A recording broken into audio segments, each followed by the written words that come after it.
स्वागत है दोस्तों आप सभी का फिर से एक नए वीडियो में। दोस्तों आज का ये वीडियो दोस्तों जैकबोर्ड के दोस्तों क्लास 11 के सभी विद्यार्थी के लिए दोस्तों वेरी मोस्ट इंपोर्टेंट वीडियो रहने वाला। ठीक है, आज की इस वीडियो में दोस्तों हम लोग जो है रसायन शास्त्र यानी कि केमिस्ट्री का दोस्तों वीकली टेस्ट के लिए दोस्तों क्वेश्चंस देखने वाले हैं।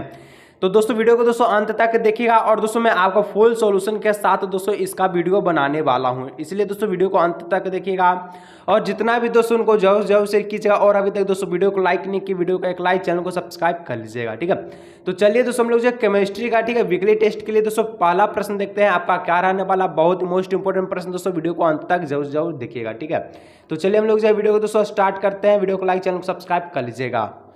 तो दोस्तों आप सभी का केमिस्ट्री का दोस्तों पहला प्रश्न कहता है दोस्तों द मोलिकुलर मास ऑफ ठीक है H2 इज ठीक है SO2 इज यानी कि दोस्तों कहने का मतलब है कि SO2 का आणविक द्रव्यमान होगा। ठीक है, तो इसको दोस्तों आप किस प्रकार से बनाएंगे चलिए मैं आपको बताता हूँ। ठीक है, कैसे बनाना है, सबसे पहले SO2 लिख देना है। ठीक है, अब सल्फर का दोस्तों द्रव्यमान कितना होता है, तो सल्फर का द्रव्यमान होता है कितना 32 होता है, 32 लिख दीजिए प्लस। ठीक है, ऑक्सीजन का होता है दोस्तों 16 और गुना 2 है दोस्तों, यानी कि 2 ऑक्सीजन तो 2 को 16 से गुना कीजिए तो 16 दूना हो जाएगा दोस्तों 32 और 32 कितना हो जाएगा 64 हो जाएगा। ठीक है, 64 कितना हो जाएगा 64 यू इसका राइट आंसर हो जाएगा। ठीक है, SO2 का आणविक द्रव्यमान होगा दोस्तों 64 यू, यानी कि ऑप्शन नंबर 20 का राइट आंसर हो जाएगा। ठीक है, ऑप्शन नंबर 20 का राइट आंसर। चलिए 2 नंबर का दोस्तों प्रश्न कहता है बेंजीन का मूलानुपाती सूत्र है। तो आप दोस्तों क्लास 10 में पढ़े थे कि बेंजीन का जो सूत्र होता है C6H6 होता है। ठीक है, लेकिन दोस्तों यहाँ पर मॉडिफाई क्या बोलता है कि मूलानुपाती सूत्र होता है।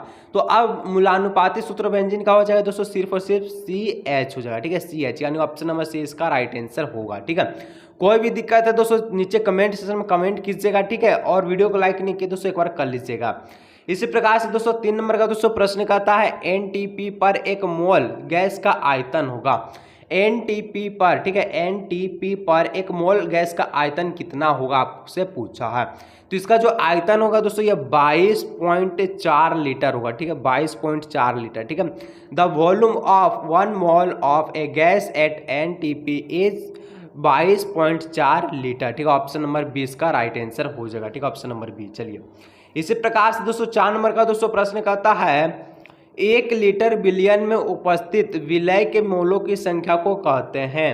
तो 1 लीटर ठीक है, यहाँ पर दोस्तों 1 लीटर क्या बोलता है, देखिए इंग्लिश में बोलता है कि the number of moles of solid ठीक है present in 1 litre of solution is non has. तो इसको हम लोग क्या कहेंगे, 1 लीटर बिलियन में उपस्थित विलय के मोलों की संख्या को हम लोग कहते हैं दोस्तों मोलरता करते हैं। ठीक है, मोलरता ठीक है मोलरिटी करते हैं, यानी ऑप्शन नंबर ए इसका राइट आंसर हो जाएगा मोलरता। ठीक है, चलिए इसी प्रकार से दोस्तों 5 नंबर प्रश्न की ओर हम लोग बढ़ते हैं। जो लाइक नहीं किया लाइक कर लीजिएगा। ठीक है, तो 5 नंबर का दोस्तों प्रश्न कहता है इनमें से कौन तापमान के साथ परिवर्तित नहीं होता। ठीक है, तापमान के साथ दोस्तों परिवर्तित कौन नहीं होता है, which of the flowing does not change with ठीक है चेंज इन टेम्परेचर, यानी कि टेम्परेचर के अनुसार कौन नहीं बदलता है। तो दोस्तों यहाँ पर हो जाएगा ऑप्शन नंबर बी। ठीक है, मोललता। ठीक है, ऑप्शन नंबर बी इसका राइट आंसर हो जाएगा मोलिलिटी। ठीक है, ऑप्शन नंबर बी इसका राइट आंसर होगा। ठीक है, चलिए 6 नंबर का दोस्तों प्रश्न कहता है 1 मोल कार्बन के दहन से उत्पन्न CO2 गैस की मात्रा होगी। 1 मोल कार्बन के दहन से उत्पन्न CO2 गैस की मात्रा क्या होगी आपको बताना है। ठीक है, तो यहाँ पर दोस्तों देखिए सबसे पहले क्या बोलता है कि यहाँ पर CO2 लिख देते हैं। कार्बन का परमाणु द्रव्यमान होता है दोस्तों 12। ठीक है, और ऑक्सीजन का हम लोग देखिए 16 होता है, लेकिन 2 ऑक्सीजन 16 दूना हो जाएगा 32, तो 32 और 12 को जोड़ दीजिएगा तो 44 हो जाएगा, यानी कि 44 ग्राम इसका राइट आंसर होगा, जो कि ऑप्शन नंबर सी में दिख रहा है। सी ऑप्शन इसका राइट आंसर हो जाएगा। ठीक है, चलिए इसी प्रकार से दोस्तों अब नेक्स्ट दोस्तों 7 नंबर का जो आपका प्रश्न कहता है दोस्तों ये आपके क्लास 9 से संबंधित प्रश्न कहता है एवोगाड्रो संख्या बराबर होते हैं। ठीक है, एवोगाड्रेट संख्या दोस्तों किसके बराबर होता है, हम लोग जानते हैं एवोगाड्रेट जो नंबर है इज इक्वल टू किसके बराबर होगा 6 पॉइंट ठीक है 022 इंटू 10 का पावर 23 के बराबर होता है। ठीक है, यानी कि एवोगाड्रेट संख्या किसके बराबर होता है 6.022 इंटू 10 टू द पावर 23। ठीक है, चलिए इसी प्रकार से दोस्तों 8 नंबर का प्रश्न में दोस्तों हम लोग बढ़ते हैं और कहता है 8 नंबर का प्रश्न है सोडियम परमाणु का इलेक्ट्रॉनिक विन्यास है। तो अब दोस्तों आप क्लास 9 में पढ़ रहे हैं कि सोडियम का जो इलेक्ट्रॉनिक विन्यास होता था 2, 8 और 1 होता था। ठीक है, इस प्रकार से क्लास 10 में, लेकिन अब क्लास 11 में तो क्लास 11 में इसका चेंजेज हो गया है। क्या होता है, क्लास 10 में हम लोग पढ़ रहे थे KLMN करके, ठीक है। लेकिन अब क्लास 11 में दोस्तों होता है 1S, ठीक है, 2S, यहाँ पर होता है 2P और 3S होता है, ठीक है।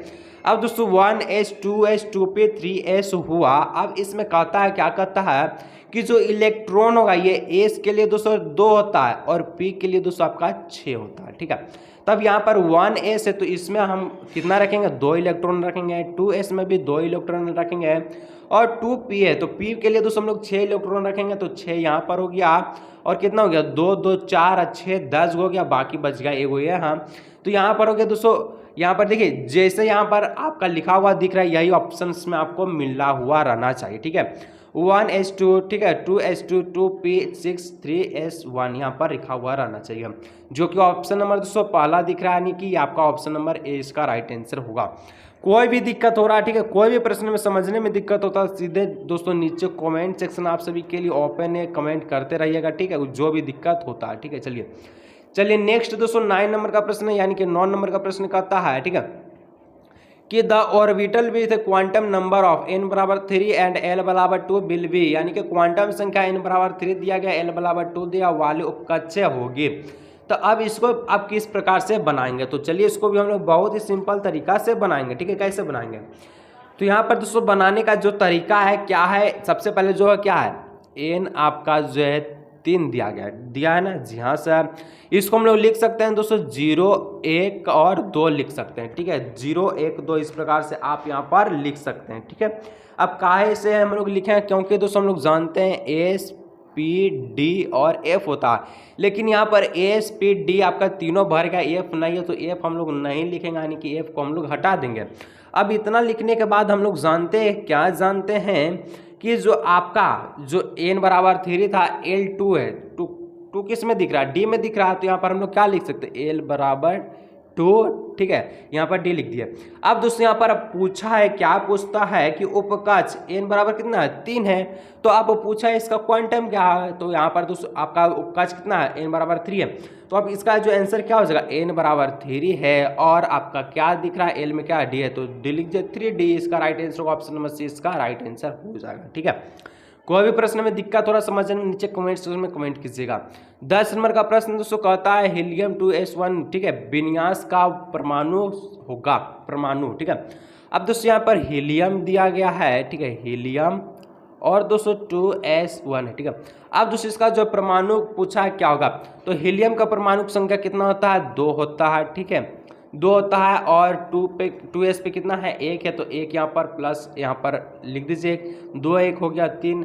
अब 3 दोस्तों परमाणु संख्या किसका होता है, हाइड्रोजन हीलियम लिथियम, ठीक है, लिथियम यानी कि Li का होता, तो लिथियम इसका दोस्तों राइट आंसर होगा, ऑप्शन नंबर बी इसका राइट आंसर हो जाएगा, ठीक है। चलिए इसी प्रकार दोस्तों यहाँ पर 11 में आपका जो प्रश्न संख्या 11 है, क्या बोलता है, इनमें से न्यूनतम ऊर्जा वाला उपकक्ष है, ठीक है, न्यूनतम ऊर्जा वाला उपकक्ष है।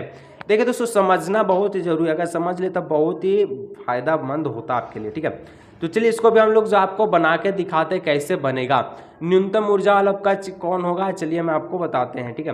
तो यहाँ पर दोस्तों क्या बोलता है, न्यूनतम के लिए दोस्तों यहाँ पर आपको क्या करना होता है, सबसे पहले यहाँ पर देखिए जो 11 नंबर का प्रश्न है, यहाँ पर दोस्तों न्यूनतम ऊर्जा के लिए, तो ऊर्जा के लिए दोस्तों हम लोग जो सूत्र देखें, ऊर्जा के लिए जो सूत्र होता है, ठीक है, यहाँ पर हम लोग लिख दे, तो ऊर्जा के लिए सूत्र होता है n प्लस एल होता है, ठीक है, n प्लस एल होता है, जो कि हम लोग लिखते हैं एस पी डी और एफ, ठीक है। एस में आपका होता है दोस्तों 0, पी आपका होता है 1, डी आपका होता है 2 और एफ होता है आपका 3, ठीक है। अब दोस्तों पहला ऑप्शन, दूसरा ऑप्शन, तीसरा ऑप्शन, चौथा ऑप्शन सभी को चेक कीजिए, उसके बाद न्यूनतम ऊर्जा वाला उपकक्ष निकल जाएगा। तो अब 3D है तो 3D पहला वाला है, ठीक है, इसका दोस्तों हम लोग लिख सकते हैं 3 प्लस, ठीक है, डी आपका क्या है, डी में क्या है 2 है, तो 2 लिख दीजिए, 3 2 हो जाएगा 5। उसी प्रकार से दोस्तों 4s है, 4s को लिख दीजिए, ठीक है, तो 4 हो गया और s में क्या है, s में 0 है, तो 4 प्लस 0 क्या हो जाएगा, 4 हो जाएगा। उसी प्रकार से दोस्तों 4p है, 4p है तो 4 का 4 हो गया, p कितना, p आपका 1 है, 4 1 1 हो जाएगा आपका 5, ठीक है।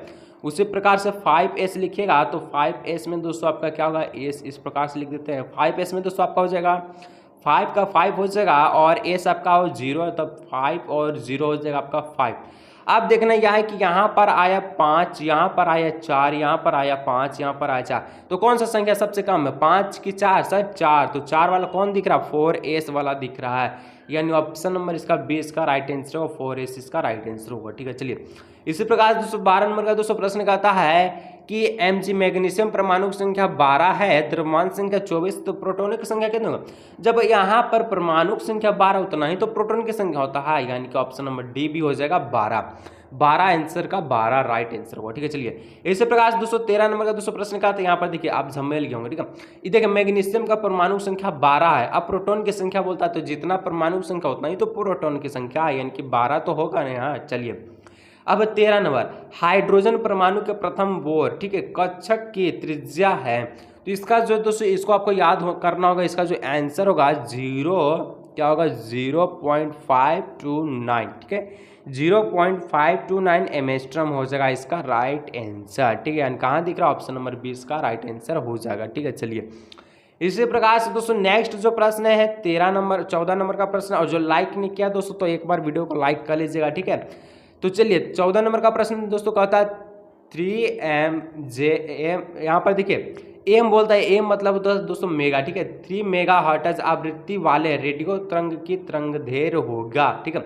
अब दोस्तों यहाँ पर देखिए सबसे पहले आपका जो आवृत्ति है कितना है? फ्रीक्वेंसी आपका कितना है? फ्रीक्वेंसी आपका है 3mHz। ठीक है, कहने का मतलब 3 मेगा हर्ट्ज। अब दोस्तों मेगा हर्ट्ज इसको हम लोग सिर्फ हर्ट्ज में लिखेंगे तो इसको गुना करेंगे दोस्तों 3 गुना 10 का पावर 6 हर्ट्ज हो जाएगा। ठीक है, बदलेंगे तो। ठीक है, अब इतना हो गया। अब क्या पूछता? तरंगदैर्घ्य पूछा। तरंगदैर्घ्य निकालने का फॉर्मूला क्या होता है? तो तरंगदैर्घ्य निकालने का जो फॉर्मूला होता है ये होता है चाल बराबर में, यानी कि स्पीड। ठीक है, स्पीड बराबर में होता है दोस्तों SPEED। स्पीड बराबर में क्या होता है? फ्रीक्वेंसी होता है। स्पीड दोस्तों क्या होता है? 3 गुना 10 का पावर 8 होता है, और आपका फ्रीक्वेंसी है 3 गुना 10 का पावर 6 है। 3 से 3 कट किया और 10 का पावर 8 है, 10 का पावर 6 इसको काटेगा तो ऊपर में बच जाएगा 10 का पावर 2, और 10 का पावर 2 यानी कि 10 का स्क्वायर कितना होता है? 100 होता है, तो 100 इसका जो राइट आंसर हो जाएगा। ठीक है, ऑप्शन नंबर इसका राइट आंसर होगा। चलिए दोस्तों नेक्स्ट दोस्तों 2 प्रश्न और बचा, जो लाइक नहीं किया दोस्तों लाइक करके चैनल को सब्सक्राइब जरूर कर लीजिएगा। ठीक है, तो 15 नंबर का दोस्तों प्रश्न का था निम्न में से किसका आयन आकार सबसे बड़ा होगा? तो दोस्तों O2 माइनस का आयन आकार जो सबसे बड़ा होगा, option number B right answer होगा। ठीक है, 16 नंबर, किस समूह के तत्वों को हेलोजोन के नाम से जाना जाता है? हेलोजोन, हेलोजोन किसको नाम से जानते हैं? तो समूह 17 के नाम से, ग्रुप 17। ठीक है, option number B right answer होगा। तो दोस्तों आज का ये वीडियो को दोस्तों यहीं रखते हैं। अगर वीडियो दोस्तों अच्छा लगता है वीडियो लाइक, चैनल को सब्सक्राइब कीजिएगा। दोस्तों मिलेंगे हम लोग इसी तरह और भी नए वीडियो में। ठीक है।